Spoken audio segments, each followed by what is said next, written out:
जरूरत है। हालांकि बहुत काम हुआ है, बैंक लोगों के द्वार ये बड़ी स्कीम बड़ा अभियान भी चला था, लेकिन क्या और जरूरत है? जब हम यूथ की बात करते हैं, युवाओं की बात करते हैं, युवाओं के सपनों की बात करते हैं। मनोज जी, कल हम लोग पीएलआई का जिक्र कर रहे थे। क्या आपको लगता है कि पीएलआई बड़ी कंपनियां बड़े सेक्टर में तो आता है, लेकिन क्या आपको लगता है एमएसएमई जैसे सेक्टर है वहां पर भी पीएलआई के हिसाब से नया डिजाइन करने की जरूरत है ताकि एमएसएमई सेक्टर को और ग्रोथ दिया जा सके? एमएसएमई सेक्टर के लिए कुछ और स्कीम हो सकती है। पीएलआई बेसिकली क्या है, हम इंपोर्ट सब्स्टिट्यूशन की बात कर रहे हैं।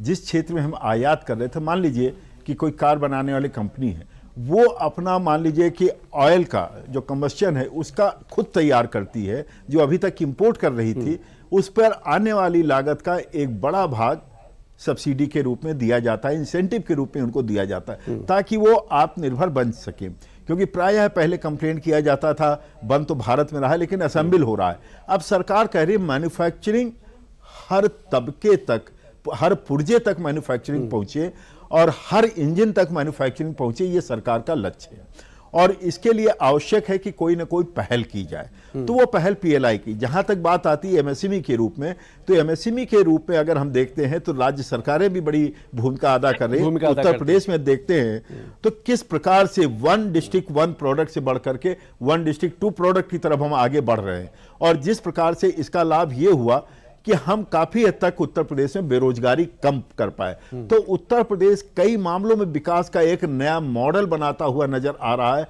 कि किस प्रकार से हम अपने यहाँ नए ग्रोथ के सोर्सेज बना सकते हैं। अगर हम देखते हैं अयोध्या का, काशी का, अगर देखते हैं टूरिज्म देखते हैं, स्पिरिचुअल टूरिज्म देखते हैं, एमएसएमई का ही बड़ा इसमें भूमिका है। अगर आप देखते हैं तो बड़े निवेश बहुत कम है, छोटे छोटे निवेश लोगों के द्वारा किए जा रहे निवेश, चाहे दुकान के रूप में हो, चाहे उसको रेस्टोरेंट के रूप में देखते हैं तो, या प्रोडक्ट जो लोकल प्रोडक्ट को मार्केटिंग के रूप में देखते हैं, तो एमएसएमई की भूमिका बढ़ती हुई नजर आती है। तो उत्तर प्रदेश जैसे राज्यों से भी सीखने की आवश्यकता है। मैं ये कहूंगा नॉर्थ ईस्ट अगर आप जाते हैं, कश्मीर जा रहे हैं आप, तो वहां पर भी एमएसएमई अपने आप में एक बढ़ता हुआ सेक्टर है। और यही कारण है कि आप कोविड के बाद देखेंगे जो हमारा इंडस्ट्रियल बाउंस बैक किया है वो मुख्यतः एमएसएमई के द्वारा ही शुरू किया गया था। बड़े उद्योगों को बढ़ावा मिला लेकिन उनको समय लगता है, तो इसलिए एमएसएमई सेक्टर ने वो गैप पूरा किया। तो मुझे लगता है एमएसएमई के लिए अलग रणनीति है, पीएलआई बड़े उद्योगों के लिए ही हो सकता है। ठीक है अजय जी, जैसे कि मनोज जी ने उत्तर प्रदेश का जिक्र किया, उत्तर प्रदेश में एमएसएमई की बड़ी संभावनाएं हैं, बड़ी यूनिट्स भी हैं। अगर डिफेंस सेक्टर में देखें, डिफेंस कॉरिडोर उत्तर प्रदेश से निकल रहा है, अमेठी में भी राइफल्स वगैरह की बड़ी फैक्ट्रियां हैं। उत्तर प्रदेश में क्या संभावनाएं देखते हैं कि अगर हम डिफेंस सेक्टर में रोजगार की अगर बात करें, क्योंकि डिफेंस सेक्टर में भी कहा जा सकता है कि एमएसएमई जैसे जो क्षेत्र हैं वो इन्वॉल्व हो चुके हैं।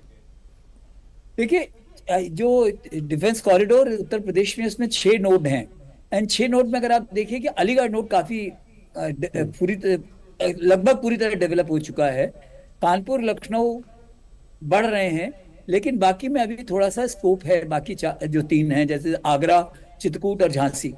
कारण आप समझिए, मेरे हिसाब से डिफेंस कॉरिडोर को सक्सेसफुल होने के लिए 3-4 चीजें बहुत आवश्यक हैं।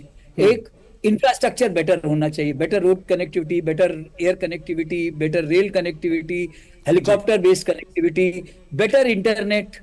उसके अलावा एक और जो बहुत जरूरी चीज है उस जगह पे, कैपेसिटी बिल्डिंग, कि हमारे पास आईटीआई लेवल के, सुपरवाइजर लेवल के, पॉलिटेक्निक लेवल और इंजीनियरिंग कॉलेज लेवल के एक काफी नंबर ऑफ कॉलेजेस और बढ़ने चाहिए इन इलाकों में।